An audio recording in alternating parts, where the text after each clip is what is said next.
Good. Well, I think in the spirit of starting on time, we've got quite the quorum. So I'm going to go ahead and kick us off.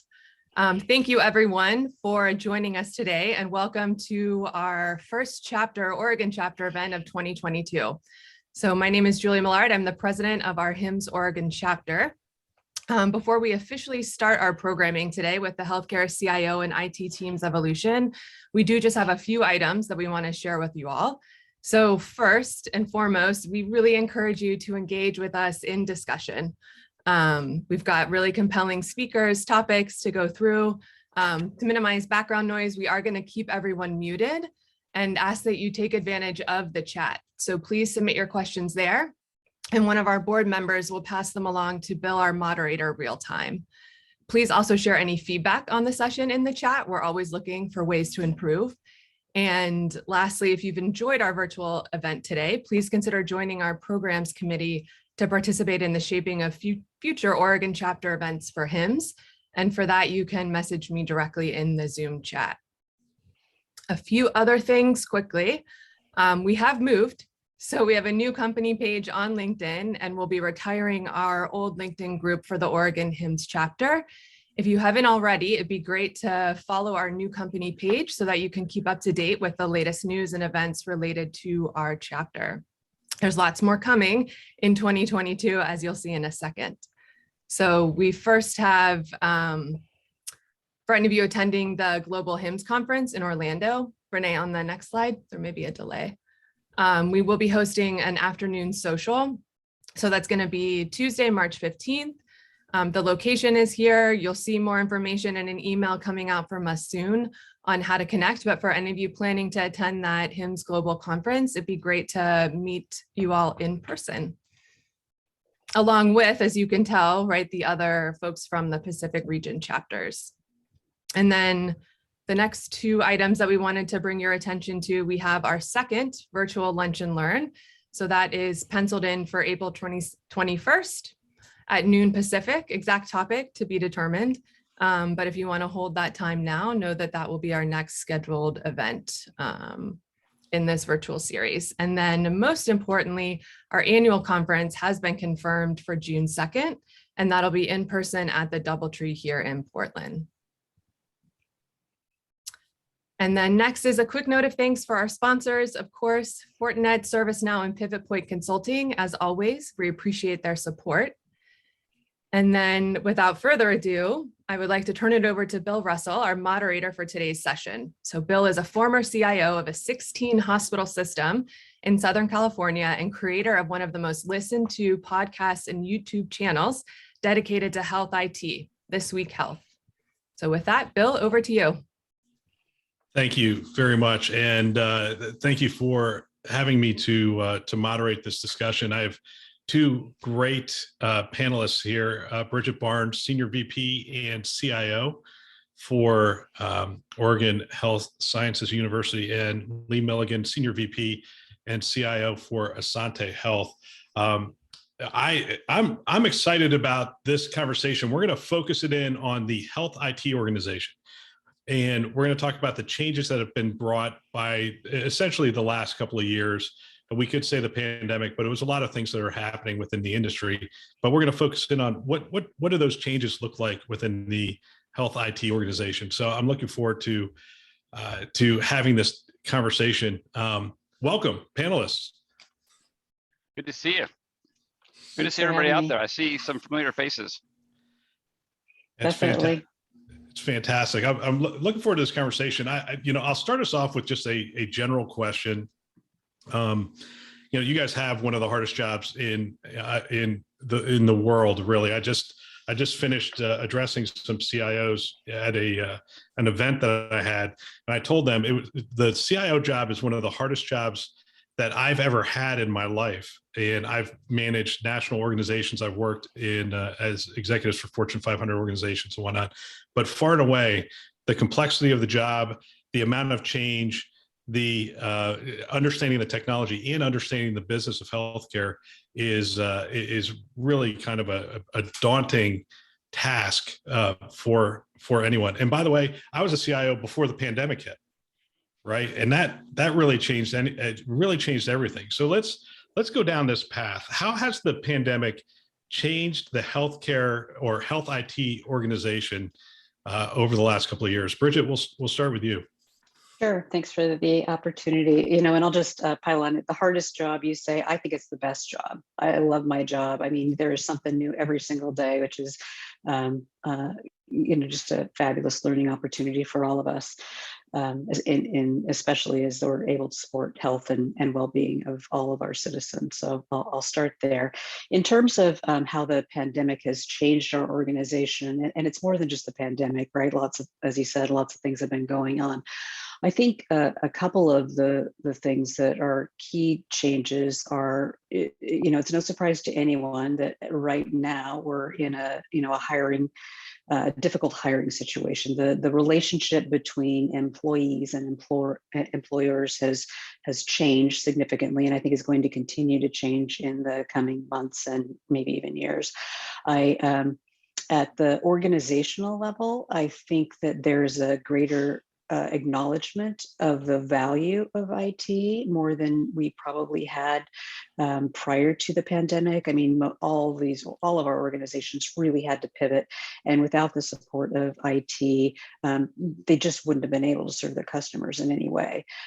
So I think there is a recognition of that, and I think one of our jobs is going to be try to figure out how to sustain that engagement and involvement within our leadership teams. And then, the whole shift to how we work. I think, two things, and I'm dumping a lot out here. The two things that come to mind most are, shifts that have happened to advance the move to cloud-based computing. That has been dramatic at OHSU, and I think we'll continue to see that change. And also, how do we engage our teams and make sure that we stay connected is another critical point. And by the way, I forgot to mention, please bring your questions. Go ahead and fill up the chat with questions. We will get to them as soon as we can, but I want this to be a conversation that's pragmatic. If you're thinking you want to hear more from Bridget on what she just said, by all means, drop something in the chat. Lee, same question to you. How has the pandemic changed your health IT organization? Well, I came into this role in January of 2019. So I've been in the role for just over 3 years now. And I kind of feel like, people ask me, how long have you been CIO? And I always pause on that, because what is reality and what it feels like is very disconnected. I almost feel like it's been dog years, right? So instead of 3 years, it feels like it's been 21 years because so much has happened between the pandemic and the wildfires, everything else we've been battling. But to Bridget's point, it is the best job, but I think it's only the best job if you like lifelong learning, because the industry changes so much and so rapidly. Unless you like to learn and you're motivated to learn, it'd be very easy to get behind the 8 ball very quickly in this industry. In terms of how it's changed the industry, everything Bridget said was spot on. Work from home, the concept of being able to put in place technology that connects people in a way that they were never connected before, whether it's Teams or Zoom or what have you, telehealth, of course. And as I think about my teams, the focus for the next 3 years and probably beyond that is got to be all about recruitment and retention. And how do we make our culture and our environment and just being employed by our company a great thing to experience. It's way beyond dollars. It has to do with what it's like to be part of that team. And then, lastly, I think the leadership team within the ITS division has to work effectively together. I think in prior years, it was possible to not necessarily have a fully functioning team and still get things done. Nowadays, I think it is table stakes. The folks have to work together, they have to be in a trusted environment. They have to trust one another and depend on one another to deliver. And so we're trying to really focus on that piece as well. That's interesting, because one of the things early on in the pandemic, I heard a lot of CIOs talking about the fact that they stood up huddles. They stood up, they essentially ended up going to Agile. If you weren't already an Agile shop, you almost ended up going in that direction. Did either of you experience that your operating model changed, and has that snapped back, or is it has it continued to this day? I can speak for us. I was on the edge of installing huddles within our organization for a long time, way too long. And then the pandemic hit and it became a no-brainer. And so we stood up huddles that start at the staff and supervisor level and then roll up next to the soups and the managers and directors. And then finally at 10 o'clock every day, we have a daily stand-up with the directors and myself. I excuse myself on Wednesdays so they can have some alone time.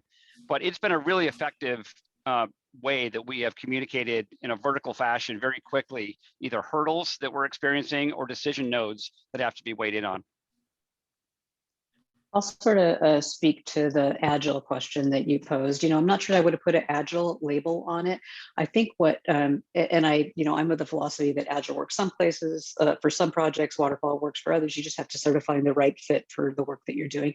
What I do think I saw was a significant change in tolerance for failure and fail fast sort of mentality, that it's okay. We are all trying to do our best as quickly as we can. And it may not be right the first time. Sort of this commitment to ongoing development and iteration, which could be the same thing as agile, but I think we just haven't applied those words to it. So for example, at OHSU, as we approached all the stuff that we had to do with various COVID surges, we would set up what we called a mama tiger team and baby tiger teams, so that they would be very focused on projects, but at the mama tiger team level, we'd be sort of evaluating the work across the organization. Interesting. You both touched on the fact that health IT organizations, talent is becoming so critical. Bridget, you talked about the changing skill sets that are required, and Lee, you talked about the battle for talent, right? So let's start with this simple question: how many open positions in your health IT organization? Bridget, how many open positions do you think you have right now? 60. Lee? Wow, that's more than us. We're about 25. Wow. I mean, but still, that's an awful lot. And what I'm hearing across the entire industry is that kind of gap that exists. So I guess the question is, what's the plan to fill that? And are you looking for something different than maybe you looked for 3 years ago? Bridget, we'll start with you. Sure. So I think I'm not sure that I've made a pivot to looking for something different necessarily. I have thought about different ways of sourcing. Is one thing, and I do think I think in the future, we're going to figure out ways to leverage partner relationships more than we have in the past. OHSU has almost, we hire instead of outsourcing, instead of contracting a lot of work. But I think we have done more plugging of those gaps with some contracted resources. One of the things that I like that we're really doing is trying to reach out and develop our own pipeline, whether that is through working directly with colleges or we have a vendor partner that we have worked with where they put the potential applicant, you could say, in through a training program, Epic specific training program, but also we had another training program in support of business analytics and clinical analytics. So they sort of get these folks that are brand new college graduates, give them a little bit of training, and then embed them within our organization for 2 years while we bring them up to speed. And the hope is that eventually those will transition into OHSU employees. Fantastic. Lee, any thoughts? Yeah, so traditionally we had essentially one third party that we leaned on when our staffing couldn't quite meet the need. Like Bridget described, we're a mostly employed model. There are some places that have a very lean IT team and they outsource almost all project work. Mm-hmm. I know of one system that's almost our size that has, I think, like 42 people total in their IT department, which just blows my mind. But historically, we've used one company. And one of the things that's changed is now we have 6, because for 2 reasons. One, we need more options. And number 2, it really seems like different ones specialize better in different areas. And so we've actually created a grid where we identified, who it is, contact information, and really where their sweet spot is. And that's been helpful. It's a little difficult when I talk to HR, a little more to manage associated with that, but I think it's worth it. And then in terms of the pipeline that Bridget spoke about, that's something we're taking very seriously. We've connected with a number of educational institutions here locally, Southern Oregon University. We brokered a relationship with their computer science department. We now have several of the directors here at Asante actually lecture there on occasion, and they're actually sending students to us to do their capstone project as part of their senior thesis. So we're trying to build that relationship so that at least Asante is, potentially on the list of opportunities. So rapid fire question here, which is, how many states do you hire in now? Bridget, how many states are you looking at? Is it just Oregon, or are you going beyond that? So it's a tricky question. The answer is officially 2, but I think we probably have employees in over a dozen states. And Lee, Asante? It's 12. 12 states, mostly in the region, right? No, it goes back to New York in the South, Pennsylvania. I was just going to mention that each state is very different in terms of what it takes to stand up the ability to employ someone from another state. We just finished Pennsylvania, and that was really rough. That's my home state where I grew up. They were really rough in terms of getting through all the layers of bureaucracy. Yeah, I saw a chart. I saw a chart from a CIO that now has a 48 state hiring strategy, and it had the different states, and it had essentially the grid on it was hard to work with, easy to work with, and okay to work with. There was just 3 colors on the map, and it was really interesting. I said, so what does HR say? HR said I can hire from all 48, but avoid the really hard states as much as you can, because it's a lot of work for someone in your organization. Yeah, for sure. Bill, the other piece though I think is worth noting is that, as we do more, as more is asked of us, whether it's project related work or simple maintenance and technical debt associated with the work that we do, I do think that automation needs to play an enhanced role moving forward. We can't simply ask, human beings to do more manual stuff and just scale that.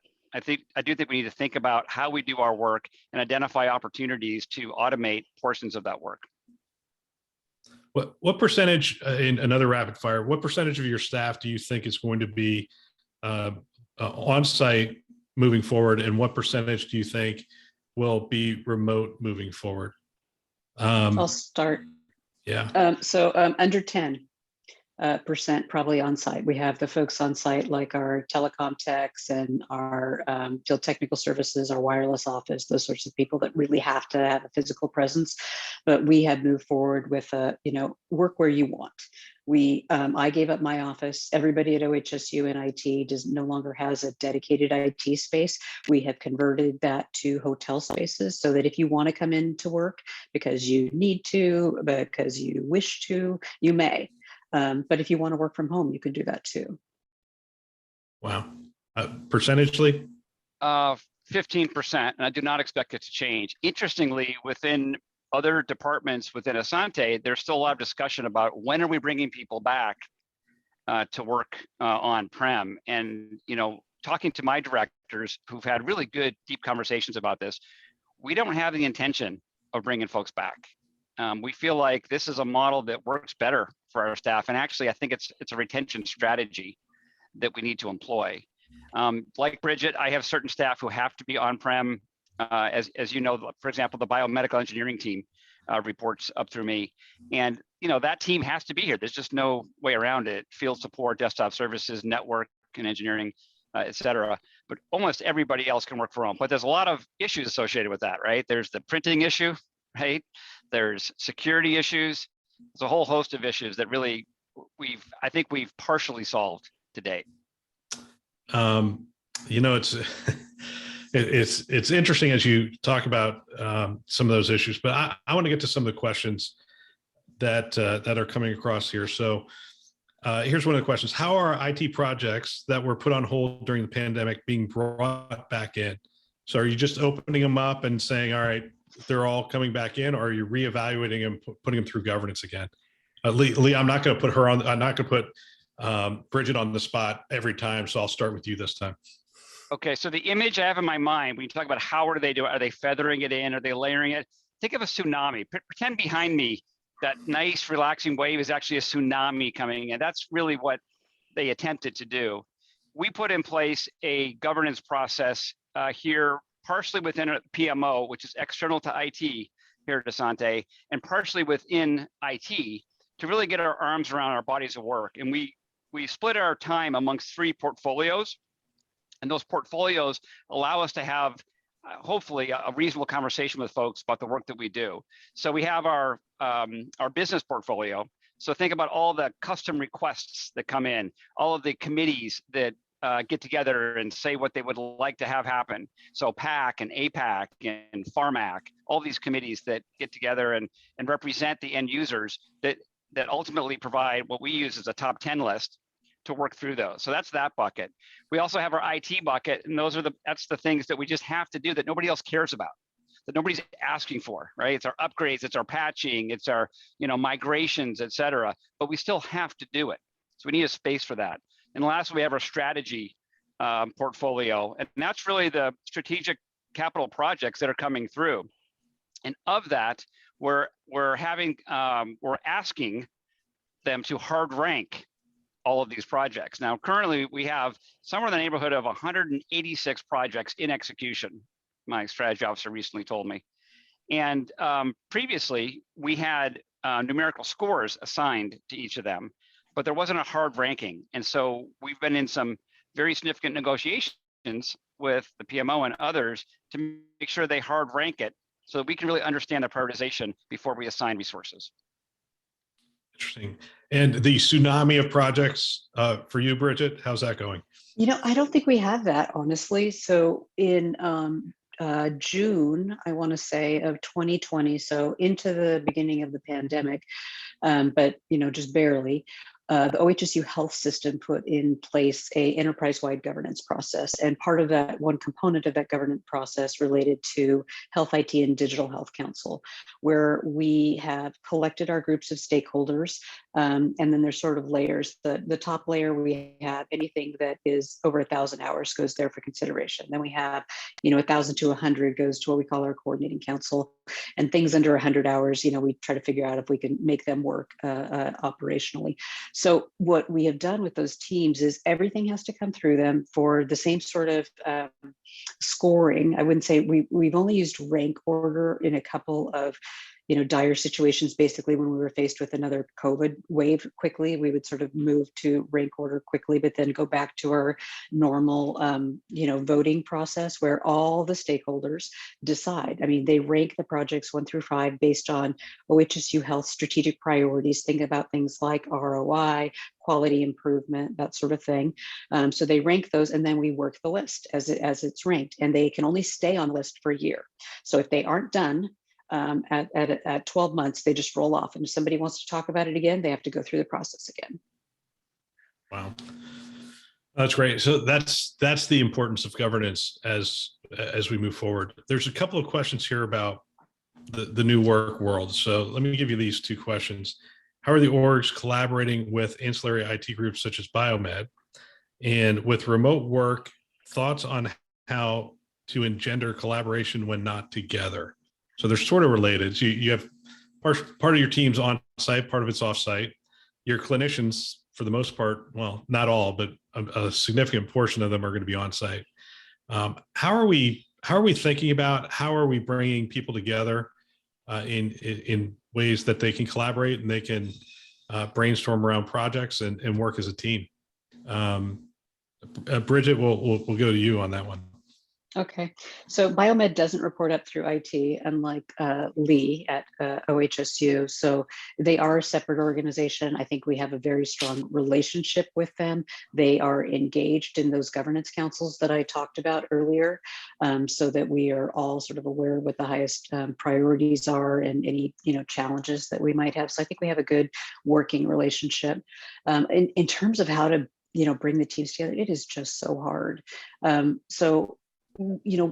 there's multiple levels I think that you have to do that. One of the things that I implemented at OHSU that has been shockingly popular is just an open forum. Once every 6 weeks, I just, just like this, I'm talking to all of my information technology group about what's happening at the organization, make sure we share kudos in very specific ways. So, thank you, Joe, for working on the Jira, the Jira application where you satisfied customer X's, problem. Doing that for, 10 or 15 of our highlight, either a team member or a team as a whole, for that work, and then just take whatever question they want. We have an anonymous forum where they're allowed to ask any questions before the meeting, and I answer every question and don't modify those questions unless there's a super nasty gram in there. Then I'll just sort of remove the names of the innocent or guilty, but still answer the question. So, and that has really developed a cohesiveness. What I see is, everybody piles on, and when you're doing the recognition part of it, they're all cheering each other on in the chat, which is lovely. And if I don't have an answer to a question, I'll just say I don't know. Somebody will pop in because they know the answer, or directed to a link, or so I think from a larger team building sense, that's been really very successful. I think it's harder at the team level, right? How do you, I remember, watching everybody walk out and go have coffee on a regular basis. And I think we, as the world, I was going to say as the country, but really as a world, we haven't figured out how to make that happen very well. So it's a work in progress. Lee, have you done anything different in terms of maybe bringing people on site 2 days a week or anything like that? I've heard some health systems start to do that kind of thing. Is that not even on the radar? It's not on my radar at this point. I just feel like we have to kind of pick a horse and ride it and identify what it's. So how do you drive collaboration then? It is hard. I don't know that I have a magic answer for it. There's different modalities that we've attempted to leverage. In the heart of the pandemic, I was sending out a CIO letter that usually had some personal anecdote in there and tied that somehow into the work that we're doing. Most recently, I stood out something very similar to what Bridget discussed. I have 2 sons at the University of Oregon right now. And so we talk a lot about office hours, and I encourage them to go to office hours to get to know your teacher. And so we have the CIO's office hours now. And, it's really a mix of a lot of personal stuff, just kind of talking about stuff. And occasionally there's some work-related stuff. We'll talk about random things. One of my first icebreakers, I asked the team, what's the worst job you ever had? And I asked them to say that only if that job wasn't their current job. And and I got some really amazing answers, some crazy jobs people have had in their lifetime. And that was actually a lot of fun. This last time I talked about recipes and food. And that was actually, basically everybody's a foodie. If you're a human being, you're a foodie. So that was actually a lot of fun. And then we pivoted to some more serious topics. We put out a COVID infographic. We've been doing that for quite a while now. It's a very simple infographic that goes on our social media and gets passed around. And they had good questions around how we're defining certain things and what it means to be COVID positive. And so literally in the moment, I asked one of our key analysts to kind of pull that up and talk through that a little bit. And it was actually a really good discussion. So I do think those are ways to do it. But I do think that once we get past some portion of this pandemic, we do need to have some sort of get-togethers, not necessarily to come to work, but to actually just get together. Yeah, I saw those graphics. Actually, I talked about them on my show because they're a great example of essentially telling a story through data, right? And I mean, we needed to tell stories. It sounds like through that conversation, you found that it still needed even more clarity than what it provided. It seemed like a great. Well, the question was a good one, which is you got 40 today, for example, you have 49 people in the hospital with COVID. Are they admitted for COVID, or do they happen to have COVID? And it's interesting, depending on the variant, that changed a bit, right? In the first round and with Delta, most people had it. They were symptomatic and they were admitted for that. Right. With Omicron, it actually shifted a bit, and we had a number of people admitted to the hospital who happened to have COVID. And so it was just a good nuanced discussion. All right. So I want to talk about vendor relationships. I want to talk about career progression, and we have some more questions coming in, which is great. Vendor relationships. I was talking to some vendor partners, and they're like, we used to be a partner. We used to know what building to go to and who to talk to and learn. So we'd hang out. They're struggling with this as well. Like, what does the new world look like to engage with you and the challenges that you face, and to present potentially, some of the solutions? Or, one of the things I like to use partners for is, a lot of the partners I worked with went to 5 or 6 health systems. And so they would come back and we would have a good conversation of what they were seeing. They weren't necessarily say, hey, this is what this health system's doing, but they would say, hey, here's how this health system is using our stuff. And it would give me ideas and thoughts. So I'm curious, in this, in this new remote world, in the remote work world, what does it look like for a vendor? What coaching would you give a vendor at this point? All right, which one of you wants to go first? I feel like I don't know where I'm at on this. Lee, why don't you go first? Sure. So I can tell you what not to do. Let's start with that. So if you tag me on LinkedIn and I accept, and the very next message is 30 pages long and ask me to, buy something, I'm never going to talk to them again. I mean, in all honesty, it's just such a painful experience. And so I just think that vendors really need to understand that method, at least for me, and I can't speak for others, just doesn't work. But I do think there are methods that do work. I think part of it's reputational, right? If you get a couple of good partnerships, you really dig in. What ends up happening is you end up getting, what do they call that in the industry? The net promoter score, right? Right. So how much does somebody who uses that product promote that product to others? If I'm talking to Will Weeder, CIO at Peace Health, and he says, hey, this vendor is awesome. It's been a great experience. Let me tell you about it. I'm going to listen because I respect Will, right? And so I think the vendors should work closer with their true partnerships and actually see if there's an opportunity to have a net promoter increase. Fantastic. Bridget, that's never happened to you. You've never gotten an email that said, dear respected client. Oh, exactly. Put in company name here, XXX. Yeah, I mean, Lee stole all my answers. I mean, they do. You want to be kind, and if somebody is, connecting on LinkedIn, sometimes I'll accept them, and sometimes I won't. But when you immediately, it's like it's almost queued up. That message is already queued up to hit you as soon as you accept that you get this sort of long. Can I have just 15 minutes or an hour or whatever that is? I don't have the bandwidth to deal with that, or the 30 to 50 emails that I get every single day, no matter how much I manage my unsubscribe lists.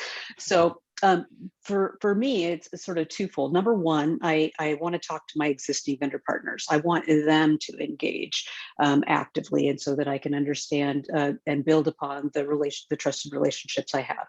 Number two, I listen to a CIO. If you come with a CIO that I know, don't just tell me that you went to St. Joseph's and did this thing. But if you come back and a CIO is actually recommended that I look at this product or talk to you, then I probably will. Yeah, absolutely. I had a very humbling experience. One of my Salesforce sales rep has left Salesforce. He was one of the top producers, and he wrote a book, and he came back to me and he said, hey, I'd like to use your example in the book. I'm like, well, what's the example? He goes, well, the first 10 emails I sent to you, you didn't respond. The 11th one, you responded with one word, like show me or prove it or something to that effect. He goes, and then he showed me like how we developed a relationship. And as he was done, I'm like, I am so sorry I was that rude. I said, but you have to understand, I've received 250 emails a day, and most of them are urgent. It's like, hey, there's a problem with oncology. I've got to go talk to this doctor. I mean, a lot of them take a lot of mind time to get through our email. So that blanket email, I'll tell you, to be honest with you, I would look at the email, and if I could look at just how it was written, and I would know it was a form, and I would just archive, because I couldn't get through all my email and all the stuff I had to get through. Bill, can I just add one thing to that? One of the things I noticed that I tend to do is when I'm looking on LinkedIn or reviewing stuff, there are some folks who work for vendors who post some really great content. I mean, Mhm. really solid content. And I'll begin to kind of, follow them and respect what they're putting out there. And frequently it's something that goes beyond their individual product, right? And something I can relate to on some level. And that when I begin to respect them, if we begin engaging, it's a very different frame of reference to begin the conversation. Yep. Agree. I want to talk about staff a little bit here. There's good questions in here about people coming into your organization. And I want to talk about career progression as well. I'm going to start with this question.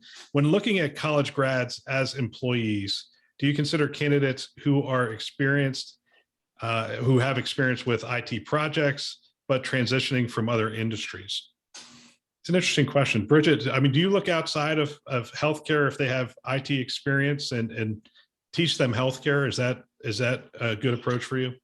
Yes. I mean, I think the first thing I would look for is first soft skills.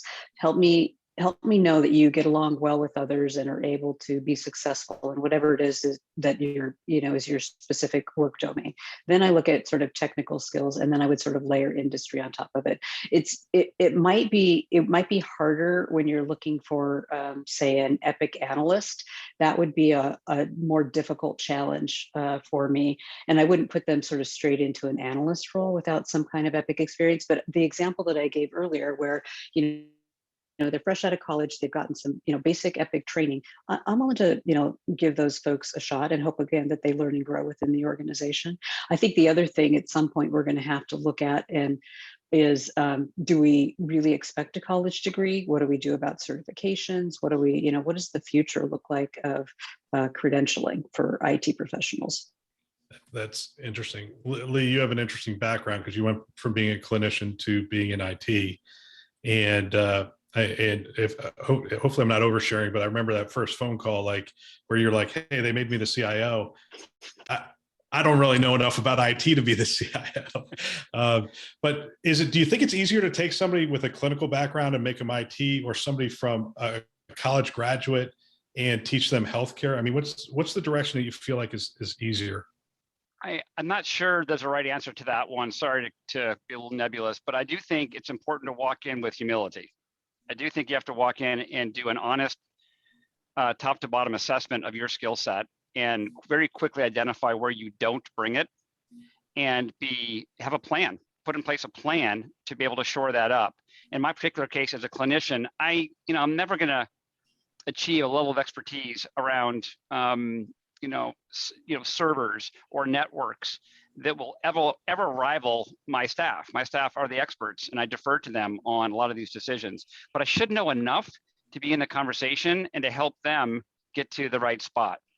And so one of the things that we've done here on that is one of my directors, David Kennington, has kindly agreed to kind of get his teams, individual teams, together, and every other month they come and make a presentation to me on a different topic. We just did this week. The topic was our backup strategy and our current backup structure. Terrific 2-hour conversation. I asked a lot of what seemed like superficial questions that actually ended up being a little deeper than I think I initially thought. And so, I think you need to walk in with humility. And I also, to Bridget's point from before, I really like the Simon Sinek quote where he talks about, you don't hire for talent. It's not 100% true. You have to hire for some talent. You hire for attitude. And I found that, the best functioning teams have people who really bring it when it comes to the attitude. All right. Just as a quick note, I'm on the opposite side. I mean, Lee came from healthcare. I didn't. So I grew up on the ERP side of the house and had to learn healthcare, and it was work. You have to be dedicated to figuring out what your plan is and working your plan.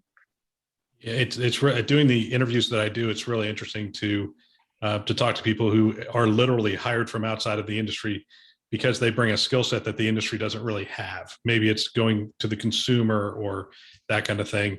And I've also talked to a lot of people who come from a clinical background, have to learn the technology stuff, and they're trying to figure it out.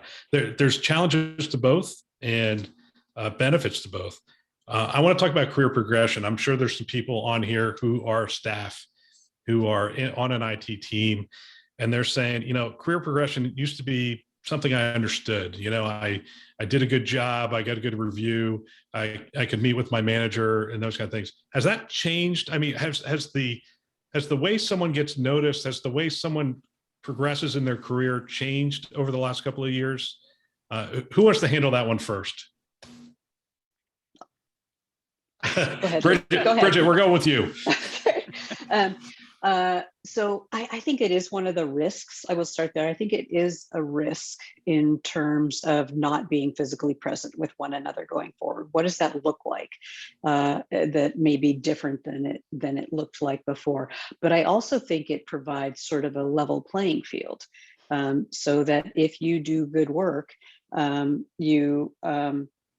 in some ways it sort of levels off some of the buddy relationships that have been that have helped people progress in differential ways.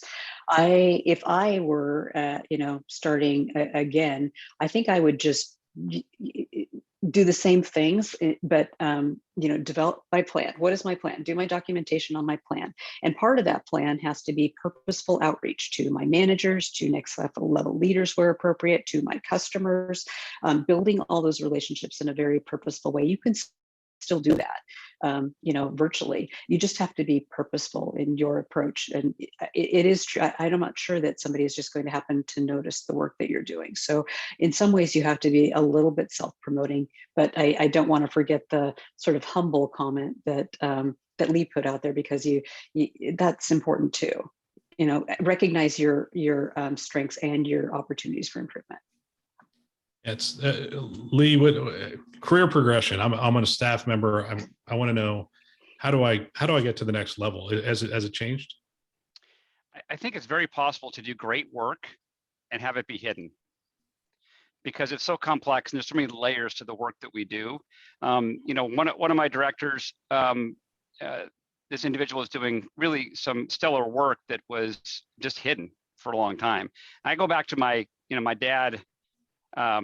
Was a cookie salesman for Nabisco, as I've mentioned to you before. And he was a fantastic cookie salesman. And he used to always say, you got to do great work and you got to showcase you did great work. And I do feel like, to Bridget's point, I do feel like it's important to, in the appropriate, respectful way, highlight some of this stuff, or else it can really go unnoticed sometimes. All right, I'm going to put you on the spot. Isn't that partially your job? Otherwise, you're going to lose them.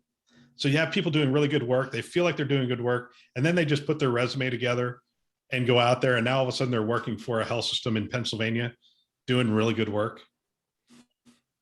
I'm putting you on the spot. This is why they brought a moderator in, to put you on the spot. So yeah, I mean, I think it's both responsibilities, to be honest. Yeah. I think it's responsibility of the individual to take accountability for their career trajectory. And I think the leaders have a responsibility to partner with their staff for professional growth. And part of that professional growth is giving them opportunities that have more light within the organization. Yeah, and I would add to that, one way to do that is being committed to succession planning at all levels of the organization. You ask your direct reports, what do they want? What are their aspirations? And work with them to develop the plan for how they can achieve that objective, and expect that all down the organization at every level. If you want to move up, you need to be prepared to have somebody to replace you. Yeah, it's I'm going to get to some of these questions here. So what are the challenges in supporting endpoint devices in a hospital system when 90% of IT is working remote? Bridget, I'll come. Lee, I'll come to you on this one, because I'm not sure how I would answer this one. So let me just read it again. What are the challenges in supporting endpoint devices in a hospital system when 90% of IT is working remote? Yeah, I would, as I talked before about, there's certain areas I would defer to my experts. That's one I would defer to my CISO. But I will tell you that they are challenges, and we need to just call them out, because this shift didn't happen without risk. I think about the printing risk, right? I mean, that's a huge risk as well. In the beginning, we had a number of folks who were working from home, but they had bandwidth issues. They were dropping. We had just launched Teams at the time, and you could hear somebody but couldn't see them and whatnot. And so we had to work hard to try to get folks to the right spot when it came to configuration associated with that. But those are the kinds of things we had to deal with, and we're going to have to deal with. And according to my CISO, we've partially solved that. Yeah, I'm not sure I have a whole lot to add. Like Lee, I mean, it's a difficult challenge, and I think one of the things that you need to do is just be able to talk about it, be able to share uh, why it's important to your executive leadership teams, because many times it will result in changes that impact customers directly. It's not like we can auto magically, protect all their devices necessarily without allowing them to, print to the printer, like you say, that they happen to have at home. So I think we need to be able to get leadership support, number one, and also engage our users in an active dialogue about the why. Help them understand why, so that when they are impacted by some of those hard things that we have to do, they're more amenable to working with us on solutions. And just as a quick point with I don't want to be political, but with the news this morning, I think we need to revisit our cybersecurity position as healthcare organizations. I think we're likely to have a risk that we need to deal with, enhanced risk. Yeah, I agree. The next question is ideas on helping existing employees reduce burnout. I mean, one of the things I've done over the years is I have a sign over my office that says you're now leaving the office, because I've worked out of my home for at least 2 decades out of my life, and it's hard to make that break, right? You carry, especially if you're carrying your phone there and those kind of things, and sometimes your work life and your home life bleed over to each other. I guess it's a 2-part question. One is, how do you know that your employees are experiencing burnout? And then what are you doing to reduce burnout amongst your employees? Bridget, I'll let you start with that one. I think this is where you have to be, purposeful in connecting with those that report to you, and spend just a few minutes asking the chit-chatty questions that you used to be able to have when you were all gathering for a meeting. How was your weekend? How was ask them about their dog or their kids, or what they're doing, because you need to care. You need to care about them as individuals in order for them to care about the organization. And so you demonstrate that by I demonstrate that by asking them about their personal life to some degree, without prying too much, or any challenge, and hope that they come to you when they have challenges, because there are challenges, and there are more challenges right now than there have been in the past. So I think that is one key principle I would share. Lee, identifying burnout and handling it. Yeah, I feel like I'm amenable to being open and hearing folks when we have conversations, but I also can't scale to 300 people. So I have to rely on my managers and supervisors. But one thing I can do is emphasize the importance of having the antenna up and be probing with questions, just like Bridget said, to better understand how folks are doing and really call it out. I actually think the number one thing we can do to prevent or improve burnout is to prioritize. I think what causes burnout is being asked to do too much and to have your work too diluted. And I go back to my clinical years, and I think about times when I felt more or less burnt out, and it was usually when I was having to do too many things. Perhaps as soon as we launched an EHR. No, just kidding. But when you're asked to do so many things, some of which don't have as much value, you end up getting spread really thin. You feel like you're not doing anything really well. And that, I think, leads to the sensation of burnout. I'll encourage people to keep asking questions. I'm going to ask one on training. The pandemic created some interesting challenges with training. We used to send people all over the place, literally all over the place, to conferences. We send them to vendor training and other things to that effect. Some of that was stifled over the last 2 years.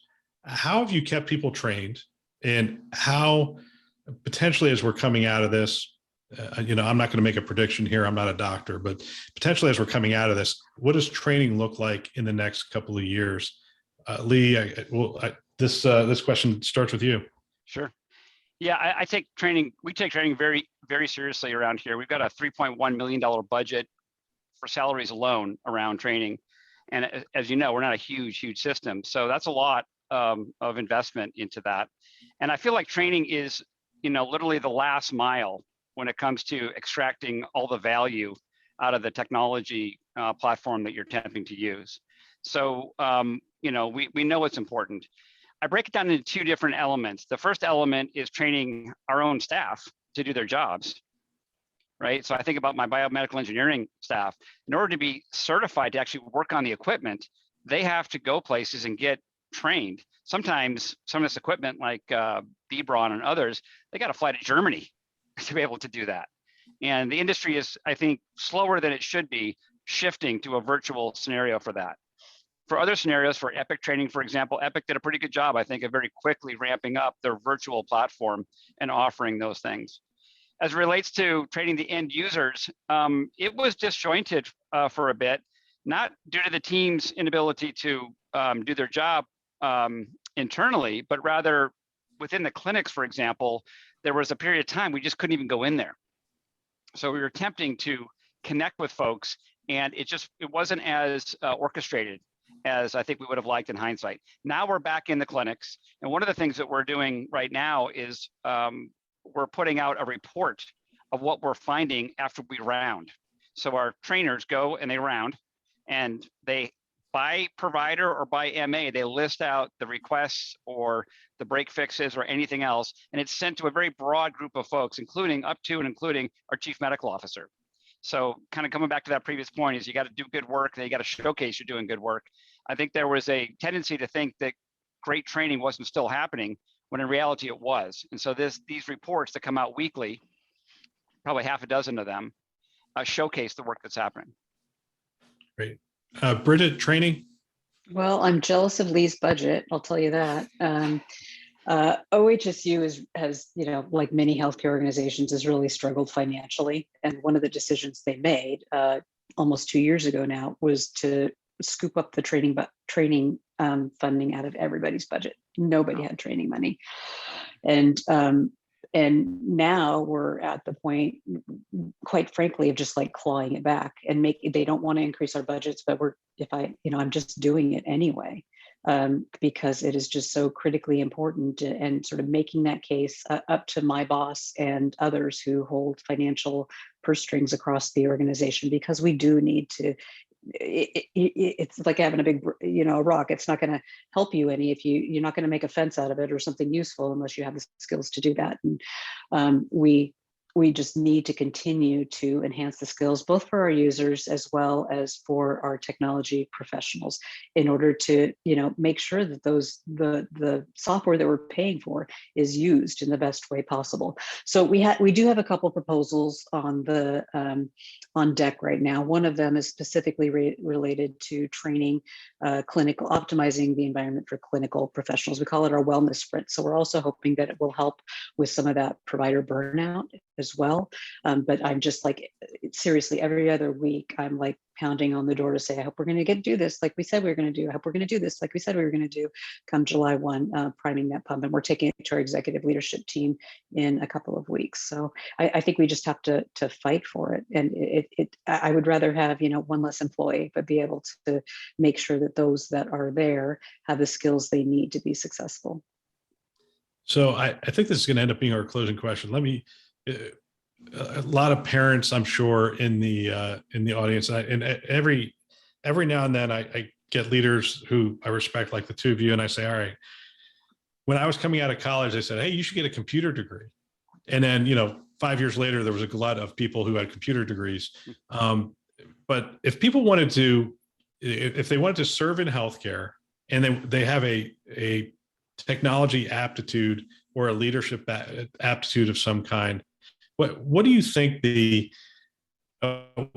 what's the recommendation to somebody whose kid's a junior in high school, and they're saying, hey, I think I want to do something in your field? What directions do you think are going to make sense for them if they're going to graduate in, let's see, 4 years, 2026? I have two tracks. Great. I would say I would either send them to cybersecurity or to be a data scientist. So data is going to transform healthcare. I hope so. I agree. And we're seeing some really interesting things around that. And cybersecurity,